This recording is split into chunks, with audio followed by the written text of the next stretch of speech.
Well, what we found out earlier was the San Diego Padres are willing to spend money. And today, we just found out Xander Bogaerts is going to the San Diego Padres on an 11-year deal worth $280 million. What's going on, guys? King of 161st Street. And Xander Bogaerts is no longer in the AL East. What does this do for San Diego? Now, San Diego, obviously, dealing with the Fernando Tatis suspension. We don't know, or we do know how long he will be out. He's going to be out for the first, 40 games. Which, when he comes back, this lineup is looking like one of the most dangerous lineups in all of baseball. And one of the more dangerous lineups of all time. You got a guy who is third in NL MVP this year in Manny Machado. You have one of the better talented hitters in all of baseball in Juan Soto. When Tatis comes back, you will have him. And now you have an all-star level shortstop, so you can put Tatis into center field, which he played a ton of in 2022. This lineup is absolutely stacked right now. And if you're a Boston fan, I don't know why you're here, first off. But second off, this is sort of what the Boston Red Sox were preparing for in getting Story. You know they wanted to put Story at short. They couldn't because they had Xander for that year.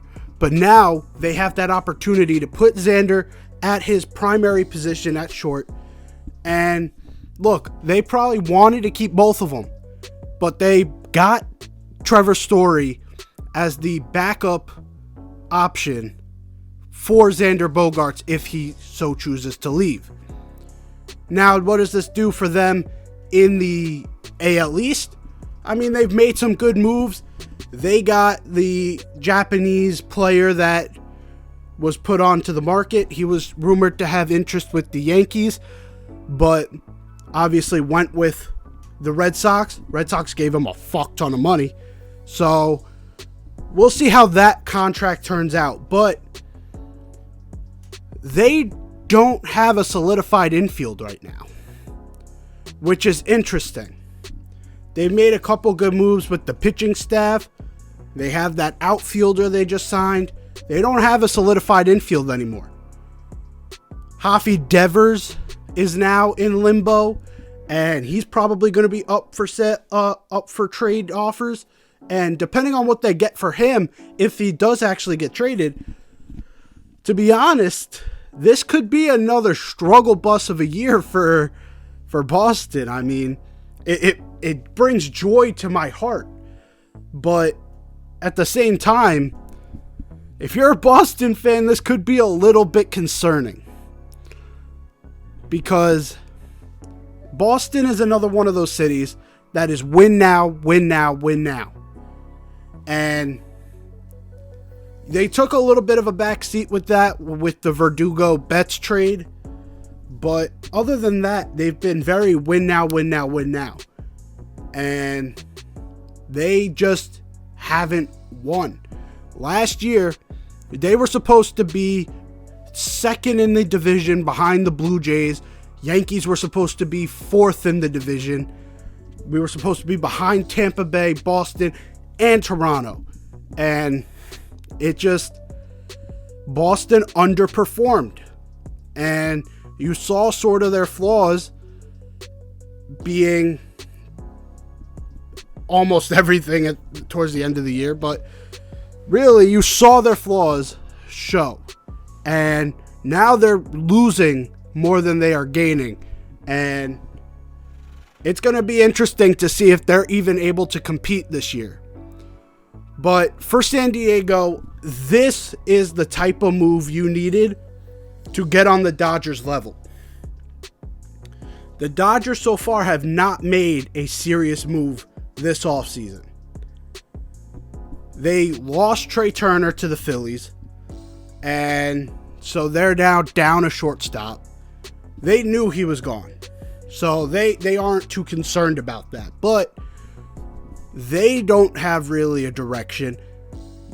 The rest of the division is sort of just in limbo. You got Colorado, you got San Francisco, who came this close to getting their piece, to getting their star, and stand up, baby, stand up, we got them. But that bodes well for San Diego. It was a disappointing result for San Diego. Or no. They made it to the NLCS. That was not a disappointing result. I was thinking of the Mets real quick. I'm sorry about that. But last year they overperformed. This year they're getting better.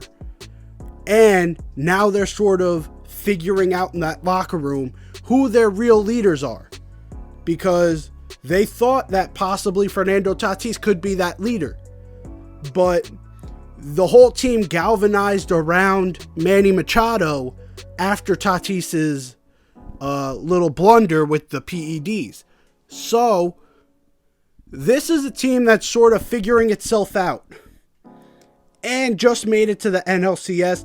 This could be a team that takes it and possibly wins the NL next year.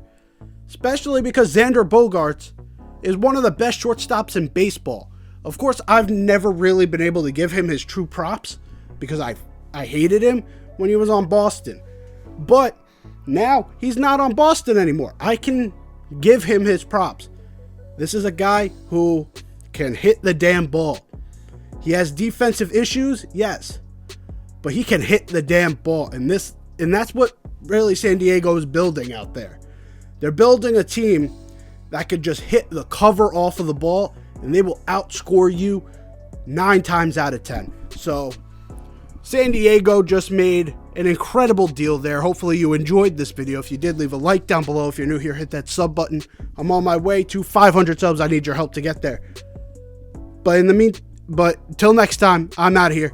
Peace.